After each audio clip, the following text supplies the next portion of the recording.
खायला अगदी मस्त लागणाऱ्या, अगदी टम्म फुगलेल्या आणि 15 दिवसही आरामात टिकणाऱ्या गोड पुऱ्या कशा बनवायच्या त्याची रेसिपी आज आपण बघणार आहोत.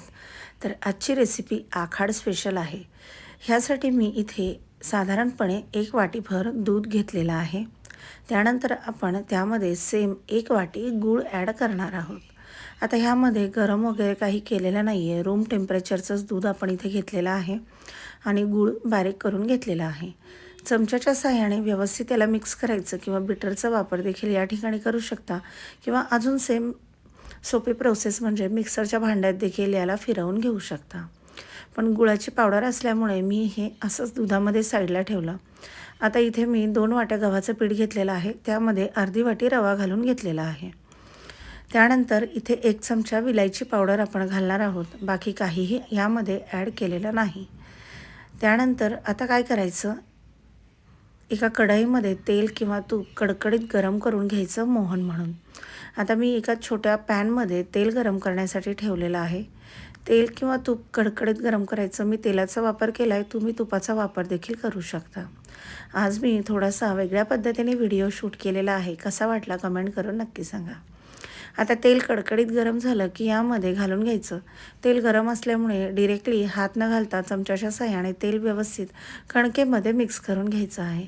तर इथे आपण फक्त कणिक आणि रवा ह्या 2 साहित्यापासूनच ह्या पुऱ्या बनवून घेणार आहोत. आता हे गूळ घातलेलं जे दूध आहे ते यामध्ये ॲड करून घ्यायचं आहे आणि यामध्ये जेवढं बसेल तेवढं पीठ आपण ॲड करून घेणार आहोत. आता तेल गरम असल्यामुळे चमच्याचा वापर केला आहे. हाताच्या साहाय्याने याचा छान असा गोळा मळून घ्यायचा आहे. तर इथे मला साधारणपणे 3 वाट्या गव्हाचं पीठ लागलेलं आहे. इथे मी 2 वाट्या ऑलरेडी घेतलेलं होतं. नंतर यामध्ये 1 वाटी पीठ मला ॲड करावं लागलेलं आहे. तर मी आज द्वादशी असल्यामुळे आखाडचा देवीला नैवेद्य केलेला आहे. तर त्यासाठी ह्या पुऱ्या बनवल्या होत्या. तर म्हटलं चला तुमच्यासोबत आपण रेसिपी देखील शेअर करूया. तर पूर्ण 1 वाटी पीठ यामध्ये मी ॲड करून घेतलेलं आहे. नंतर जर मला थोडंसं कमी वाटलं असतं तर मी थोडंसं दूध यामध्ये ॲड केलं असतं, पण तशी कुठलीही गरज लागली नाही. तेवढं 1 वाटी पीठ ॲटोमॅटिक त्यामध्ये छान असं मिक्स झालेलं आहे. तर याचा मस्त असा गोळा मळून घ्यायचा आहे. मैत्रिणींनो, तुम्ही ह्या गुळाच्या गोड पुऱ्या कशा बनवता कमेंट करून नक्की सांगा. पुऱ्या जास्त दिवस टिकाव्या म्हणून या ठिकाणी मी इथे दुधाचा वापर केलेला आहे. दुधाच्या ऐवजी तुम्ही पाण्याचा वापर केला तरी देखील चालेल. पण एकदा मी म्हणते म्हणून तुम्ही पाण्याच्या ऐवजी दूध वापरून बघा. चवीमध्ये आणि पुऱ्यामध्ये फरक नक्कीच जाणवेल. थोडंसं तेल घालून घ्यायचं आणि याला छान असं मळून घ्यायचं आहे आणि त्यानंतर याला 15 मिनिट आपण रेस्ट करायला ठेवणार आहोत. 15 मिनिटांनंतर याच्या पुऱ्या आपण बनवणार आहोत. तर या पुऱ्या तुम्ही लोणचं, ठेचा, शेंगदाण्याची चटणी किंवा अगदी सुकी बटाट्याची भाजी कशासोबतही खाऊ शकता. आता याला पोळपाटावर छान खसखस असं मळून घ्यायचं आहे. गोळा यामुळे छान मऊ होईल. यामध्ये रवा घातलेला असल्यामुळे 10 ते 15 मिनटं याला रेस्ट करायला ठेवणं अगदी गरजेचं आहे आणि कन्सिस्टन्सी तुम्ही बघू शकता.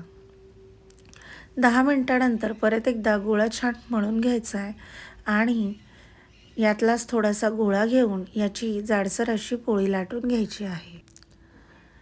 तर ह्यामुळे काय होतं, पुऱ्या अगदी छान होतात. आता याला खूप असं प्लेन वगैरे करण्याची अजिबात गरज नाही आहे. रँडमली एक गोळा घ्यायचा आणि याला थोडंसं पोळपाटावर मळून घ्यायचं. पिठाचा किंवा तेलाचा कशाचाही वापर आपण इथे केलेला नाही आहे. आणि आता याची मस्त अशी आपण पोळी लाटून घेणार आहोत.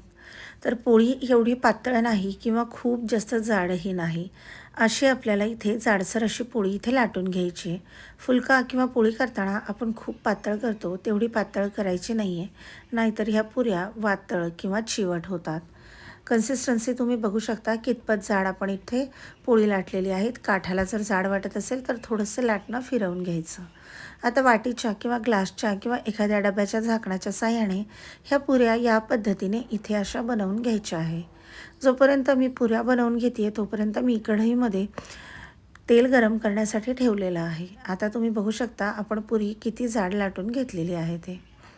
आता तेल छान कडकडीत असं गरम करून घ्यायचं आहे आणि त्यानंतरच पुऱ्या तेलामध्ये सोडायच्या आहे.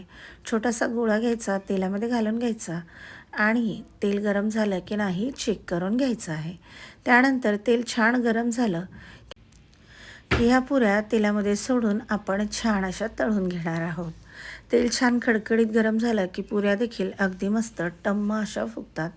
लो टू मीडियम हीटवर ह्या पुऱ्या आपल्याला तळून घ्यायच्या आहेत. हाय फ्लेमवर अजिबात तळून घ्यायच्या नाही आहेत.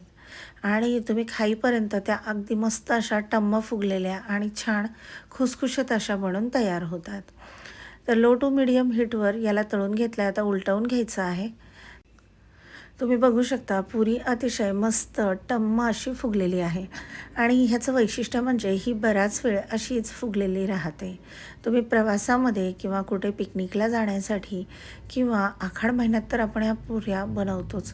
मुलांच्या टिफिनसाठी देखील ह्या गोड पुऱ्या बनवू शकता. आता ह्या मस्त तळून झालेल्या आहेत. याला मी इथे प्लेटमध्ये काढून घेते आहे. मैत्रिणींनो, तुम्ही ह्या गोड पुऱ्या कोणत्या पद्धतीने कशा बनवता कमेंट करून सांगा. आणि अजून एक गोष्ट म्हणजे तुम्ही माझे व्हिडिओ कुठून पाहत आहात हे देखील कमेंटमध्ये नक्की सांगा. आता ह्याच पद्धतीने मी बाकीच्या पुऱ्या देखील इथे तळून घेते आहे. तर तुम्ही बघू शकता तेल कडकडीत गरम झालं की पुऱ्या देखील अगदी मस्त तळल्या जातात आणि ॲट अ टाईम तुम्ही 3 ते 4 पुऱ्या आरामात तळू शकता. आता याला झाऱ्याच्या साहाय्याने असं खालीवर करायचं, आलटून पालटून घ्यायचं आणि मग ह्या पुऱ्या तळून घ्यायच्या आहेत. पुऱ्या जर कच्च्या राहिल्या तर त्या लवकर खराब होतील, टम्म फुगणार नाही, वातड होतील आणि खायला चिवट लागतील. त्यामुळे व्यवस्थित तळणं देखील तितकंच महत्त्वाचं आहे. तर आता ह्या पद्धतीने मी इथे पुऱ्या ह्या तळून घेते आहे आणि याला आपण एका स्टीलच्या चाळणीमध्ये काढून ठेवणार आहोत. थंड झाल्यानंतर मग तुम्ही याला झाकून ठेवू शकता. तर मैत्रिणींनो, हे अतिशय अचूक प्रमाण आहे. अर्धी वाटी रवा, 3 वाट्या गव्हाचं पीठ, त्यानंतर साधारणपणे 2 पळ्या तेलाचं मोहन, 1 वाटी दूध आणि 1 वाटी गूळ. तर मैत्रिणींनो, हा व्हिडिओ शेवटपर्यंत बघितला असेल तर पुऱ्या नक्कीच बिघडणार नाही. मैत्रिणींनो, रेसिपी नक्की ट्राय करा. कशी वाटली कमेंट करून सांगा. माझे व्हिडिओ जर तुम्हाला आवडत असतील तर चॅनलला लाईक करा, शेअर करा आणि सबस्क्राईब करायला अजिबात विसरू नका. तर ह्या टम्म फुगलेल्या गोड पुऱ्या नक्की बनवा. कशा वाटल्या कमेंट करून सांगा. भेटूया अशाच एका छानशा नवीन व्हिडिओमध्ये. तोपर्यंत खूप खूप खूप धन्यवाद.